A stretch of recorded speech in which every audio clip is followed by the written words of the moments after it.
Hi, mystery writers. Welcome to Write a Killer Mystery. I'm Zara Altair, mystery writer and author coach. And today I want to talk about story stakes in mysteries because mysteries have a special circumstance about stakes. First, I want to thank my patrons on Patreon for their continued support. It means so much. And if you would like to support these videos and my writing, there's a link in the description below. Okay, so what are story stakes? As a writer, you layer your stakes and raise the stakes as the story progresses, but what are stakes? I mean, you hear that a lot, raise the stakes in your story. So stakes are really the potential consequences of actions. That's it.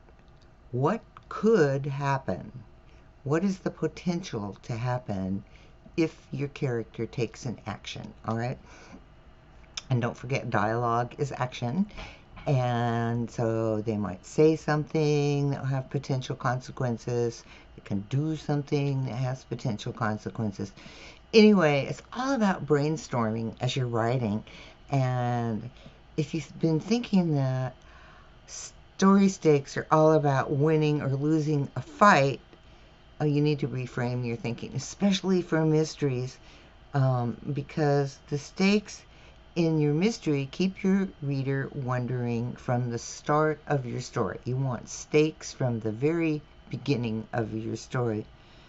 And at first it may feel like a mystery is a challenge for raising the stakes because, unlike so many other different genres, we don't really know, the reader doesn't really know who the villain is until the end. So your protagonist isn't going to confront that villain until the end of the story. So there's no stakes until the end, but no, there are really a lot of ways that you can add stakes in your story, and stakes are great because they heighten the tension and keep your reader wanting to turn those pages. So when you expand your thinking about stakes and think of them as potential consequences, you've opened up this big wide field of choices. And the variety of ways to create potential consequences will open up your choices about creating stakes, and actually going to make your story easier to write, because all of a sudden you're going to have a lot of choices about what could happen next. So how do you build stakes in a mystery? Stakes are events that could happen as a consequence of your character's action, and they are based on cause and effect. In other words, if a character does a particular action, then the stakes could happen. And this is all potential. It's all potential. So brainstorming stakes for your characters requires thinking about what could happen. And that's the brainstorming part. And you can think up more than one consequence for your character's action. And right away, you've expanded your story ideas. So stakes are a great way to really think about building your story, because compelling stakes create tension and suspense, and the reader thinks of what could happen next, and then keeps reading to discover what actually does happen in the story. So if building stakes is new for you, just start thinking about the stakes that could happen around the major plot points in your story. Just start with that for the beginning. So you've got an inciting incident, and you've got that first pinch point, that first trouble that happens for your detective, and you've got the midpoint where everything kind of falls apart and your character has to rethink everything, and then the second pinch point where your character is really in a lot of trouble and they've got to figure a way out, and also the climax when you have that final confrontation with the villain.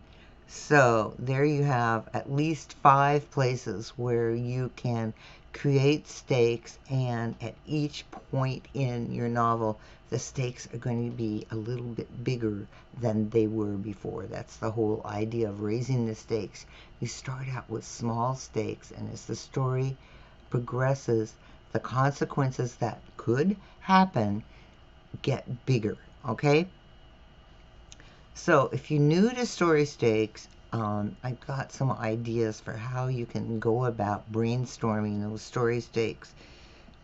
Because brainstorming really centers around possibilities. And yes, possibilities can seem endless, and that's the whole idea of brainstorming. So let's look at some ways of creating stakes for your story. And remember, you can start with story stakes right at the beginning. When your character takes an action, there's going to be consequences. And what are those consequences? And that's the kind of thing that keeps your reader going right from the beginning. Okay, so don't forget that there are positive and negative outcomes. So we tend to think of negative outcomes for story stakes because that's what's at risk. So if the sleuth doesn't find the killer, justice will not be served. But a positive outcome can be crucial to moving your story forward. So if the sleuth finds the killer, his opponent will have nothing to oppose. You know, that irritating character that just keeps getting in your sleuth way. So just start thinking about some positive outcomes that could happen from your sleuth's action. All right, because you want to have those positive and negative events happening in your story. And then, of course, there's positive and negative outcomes, and there's also cause and effect. And this is really good for building on the previous consequences of earlier stakes. So if the detective found a clue, he'll have to interview a new suspect. And if the suspect refuses to give him information, he loses the trail to the killer. And if he loses the trail to the killer, he has to backtrack. And if he has to backtrack, then he needs to find new suspects. So I just keep thinking about the cause and effect, of if he does this, then this will happen. If he does this, this will happen. And some of them can be positive and some of them can be negative. So you're building on those stakes that you built before. And if you keep building on cause and effect, you'll find the story in between the major plot points. This is one of the things I like about thinking about stakes as not just at the big plot points, but all along your story. Every scene has a stake involved. What are the consequences of that scene? And so as you start thinking about cause and effect, you are going to find what happens in those scenes or chapters between those major big plot points. And you won't be wondering, say, how to get from the pinch point to the midpoint, because you've got all these consequences that happen and your protagonist needs to deal with them. Okay. So then another way to look at story stakes is the broad stakes. And these are the things, the consequences that can happen in the world at large when your character takes an action. You don't want to forget to think about how those character actions can impact the world at large in the story. For example, if the detective fails to find the serial killer, the entire police force will be seen as a failure in the public eye, okay? Or if she fails, the community is still at risk for more killings. So broad strokes also work very well for inner conflict because they reveal your protagonist's moral code. And readers like to identify with good guys, right? This protagonist with a cool moral code is somebody that your reader will like. Okay. And then at the other end of the spectrum, from the big broad strokes of what's going to happen outside in the big world, are the personal stakes, and they're the opposite of those big broad strokes. And they affect your sleuth's inner journey. So if your sleuth is killed in this confrontation that's about to happen, who will be the father of their child? That's one personal consequence. It's going to depend on your story, of course. And if your sleuth does not find the killer, what is the impact on their personal career? All right. Personal stakes work to engage your reader with your character, and don't forget, the more your reader cares about your character, the more they care about the stakes in the story, of your mystery of solving that puzzle. So the better they are involved with the actual outcome of your mystery puzzle. Okay, and then one more that works really well is a perceived threat. And your character thinks something will happen, and of course the reader's going right along with your character, right? So the character thinks something will happen as a result of their action. And let's face it, part of the mystery puzzle results from your detective not knowing all the facts. And as they collect evidence and interview suspects, they may develop a misunderstanding that creates a perceived threat. And these misunderstandings contribute to the fail and rethinking that happens at the midpoint. So these perceived threats are really, really great when you get up to the midpoint.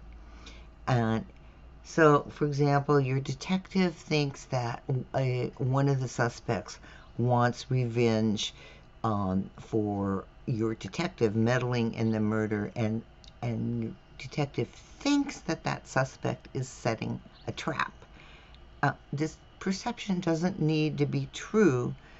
Your character just needs to think it's true, and that's how perceived threats work as stakes.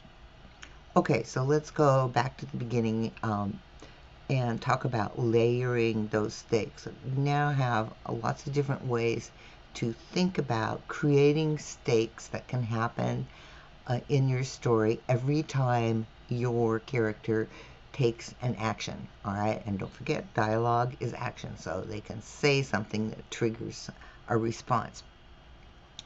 And those stakes are potential consequences. That's all you really need to know as you're writing. What are the potential consequences that could happen if my character does X?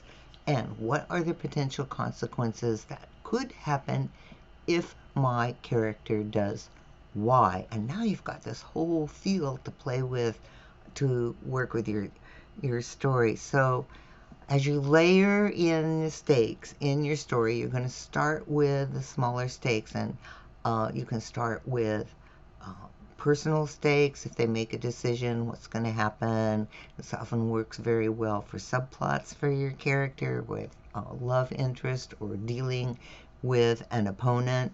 And then as the story continues, the stakes get bigger as you head toward the climax.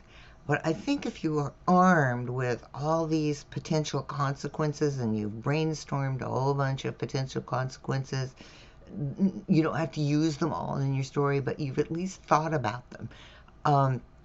You have a lot more ideas for your story, and it makes it easier to get from one major plot point to the next major plot point. So brainstorming stakes for different parts of your story helps you build tension, and that backlog of the stakes that you've created in your brainstorming gives you fuel for every scene in your mystery. Okay, that's it for Story Stakes this week. And don't forget, if you're new to mystery writing and you're really looking for the foundations for writing a mystery, Write a Killer Mystery is an online course designed just for you that leads you through all the steps of writing a mystery, from your beginning story idea to fleshing out characters, um, and writing through the story structure and creating that puzzle and solving it and getting to the end. All right, so there's also a link for that in the description below. And once more, I want to thank um, Audible for sponsoring Write a Killer Mystery. So please check out Audible if you haven't before. That's it. Keep writing. I'll see you next time. Raise those stakes.